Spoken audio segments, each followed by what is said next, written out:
করে থাকে সেভাবে শাস্তি হবে, আর গুলি করে মেরে ফেলাই দেবে, বাস সোজা হিসাব। ওরকম ছেলে আমার দরকার নেই বাপ। আমার আর অন্য কোনো প্রশ্ন জিজ্ঞেস করে না, আমার মাফ করেন, বুঝছেন। নাম বলা হবে, নাম বলে রাত্রিবেলা আমার কোপ। আমার হাজবেন্ড কখনো কষাই ছিল না, আর ওর যত ফ্রেন্ড ছিল ওরা কোনোদিন যতগুলাই ফ্রেন্ড ছিল কষাই নেই। কিছু হইলেই মানে ও থাকুক আর না থাকুক ওর নাম আসবো। সর্বশেষ এখন তো শুনতেছি এই নিউজ শুনতেছি, আর সে ভারতে আছে এটা শুনতেছি। এই ধরনের ছেলে না, এখন যে কোনো এর মধ্যে একটু আপনারা গুড়াইয়াত দিয়ে তারপরে দেখেন কোন জায়গায় কি হয়েছে, বুঝছেন। কিন্তু ছেলে কিন্তু খারাপ না, ওর ফ্যামিলি খারাপ না, ওরা খুব ইমানদার ফ্যামিলি ওরা। আমার বক্তব্য কি মেরে ফেলাই দেবে, ওরকম ছেলে আমার দরকার নেই। তোমার বাপ মা যে তোমার যে ইজ্জত না বাসে, তা তুমি ছেলেটি কি করবে, দরকার নেই আমার। মেরে ফেলাই দেবে, তাতে আমার একটু বুক কি হবে না। একবার না, হাজার হাজার বার বলছি, হ্যাঁ গেছে, আর মেরে ফেলাই দেখবে। হ্যাঁ কাজ করতো, কিন্তু সঙ্গ যেমন একটা জিনিস, সঙ্গটি এদেরকে খাইছে। আমি দেখলে কি আমাকে মানে, আমাকে মানে, আমাকে একটু মানে না, তা আমি কি করব? আমি কি এখন যে তোমাকে হাত দিই, তাহলে লোকে তাহলে সবাই বলবে এত বড় সেনা ছেলেকে তুমি হাত দিলা। তাও কয়েকবার দিছি, ওদের একটা টাকা স্পর্শও করি নাই আমি, লোকের টাকা দিই নাই, ওদের টাকা আগে দিয়ে দিয়েছি, যা খুশি চাই করে বলো, কিন্তু কথা শোনে না। বহু ছেলে মেয়েদের এখানে আমার যেরকম দুঃখ কষ্টের ভিতরে আসি, ওরকম থাকতে পারে থাকবে, আর নয়তো বাপ মা আছে সেখানে চলে যাবে। তাদের বিয়ে সাথে ঘটনার ভিতরেও আমি ছিলাম না, আর আমি জানিও না কারা এইখানে যারা প্রভাবশালী যারা, তারাই নাম বলা হবে। নাম বলে রাত্রিবেলা আমার কোপ। আমার আর অন্য কোনো প্রশ্ন জিজ্ঞেস করে না, আমার মাফ করেন, বুঝছেন। সর্বশেষ এখন তো শুনতেছি এই নিউজ শুনতেছি, আর সে ভারতে আছে এটা শুনতেছি। পুরো 9 মাস 9 মাস আগে আমার সাথে কথা হয়েছে। আমার ছেলে কেমন আছে, আমি কেমন আছে, শ্বশুর শাশুড়ি কেমন আছে, জাস্ট 1 মিনিট কয় সেকেন্ডের জন্য কথা হয়েছে, এটা মনে নাই, মানে 2 মিনিট পরে নাই, ওইটুকু কথা হয়েছে। কথা বলে আচ্ছা আমি রাখি, তোমার দেখাশোনা থাকো, ওইটুকু কথা হয়েছে, আর কথা হয় নাই। ভারতে গেছে গেছে ওইটাও আমার বলে নাই। ওর নাম্বার দিয়ে কল দিছে, কোন নাম্বার দিয়ে এটা আমার খেয়াল নাই, ভারতে গেছে ওইটা বলে নাই। আমি বলছি তুমি কই, আমি যেখানে আছি সমস্যা নেই। আমি চাই আমার ছেলের লাইফটা তো নষ্ট না, কারণ আমি আমার হাজবেন্ডটা আমি নিজের সন্তানের থেকে আমি কিন্তু বেশি ভালোবাসি, ঠিক আছে।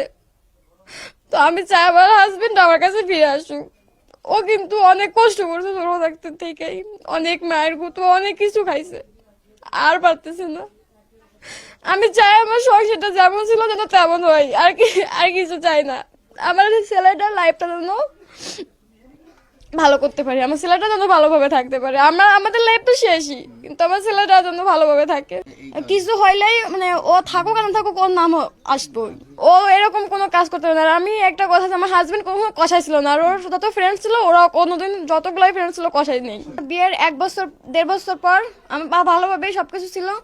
1.5 বছর পরে এই চেয়ারম্যানের একটু মারামারি হয়েছিল অনেক কারণে, হওয়ার পরে ওর নামে একটা মামলা দিয়েছিল। দেওয়ার পরে ওখানে আর তারপর 2-3 দিন পরে মামলা মানে গ্যাঞ্জামে 2-3 দিন পরে ও বাসায় ঘুমাচ্ছে, সে অবস্থায় একটা আঙ্কেলকে কোপাইছে, সেই মামলা ওর নামে দিছে, অ্যান্ড 6 নম্বরে দিছে। তারপরে ওইখানে 1.5 মাস 49 দিন জেল খাটার পরে বাসায় আসছে। বাসায় আসার পরে সবকিছু ঠিকঠাক ছিল, হাজিরা দিত।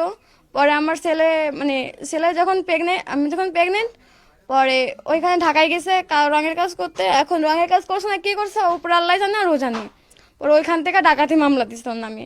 ওইখানে ছিল কয়দিন, 9 দিন ছিল। 9 দিন পরে বাসায় আসছে।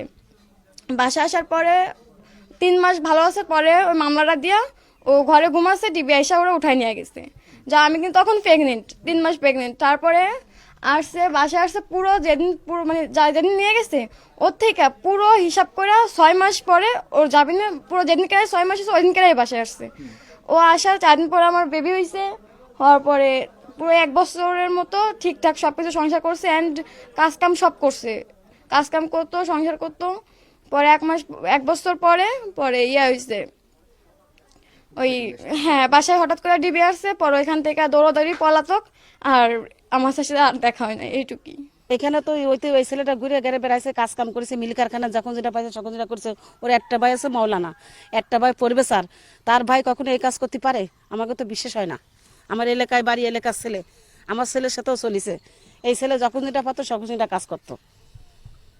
এই ধরনের ছেলে না, এখন যে কোনো এর মধ্যে একটু আপনারা গুড়াইয়াত দিয়ে তারপরে দেখেন কোন জায়গায় কি হয়েছে, বুঝছেন। কিন্তু ছেলে কিন্তু খারাপ না, ওর ফ্যামিলি খারাপ না, ওরা খুব ইমানদার ফ্যামিলি ওরা। মাঝে এই যে মনে করেন আমাদের এখানে একটা চেয়ারম্যান গ্যামদাম হয়েছিল, সেখান থেকে মনে করেন যে গ্যামদাম হওয়ার পরে তার নামে একটা কেস হওয়ার পরে সে মনে করেন এলাকা ছাড়া হয়ে গেছিল। এখন আজকে দেখছি হঠাৎ আপনারা আসতেছেন যে যিনি তার এমপির মার্ডার কেসে সে জড়িত আছে। তা আমাদের মনে হয় না যে মানে সে হয়তো দূর আছে।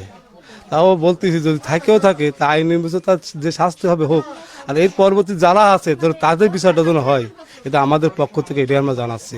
নর্ম ভদ্র, লেখাপড়া করতো, ওই যে রঙের কাজ করতো, আমরা দেখতাম, আসতে যাতো, আমাকে ফুফু করে ডাকতো, স্বভাব চরিত্র খুব ভালো ছিল।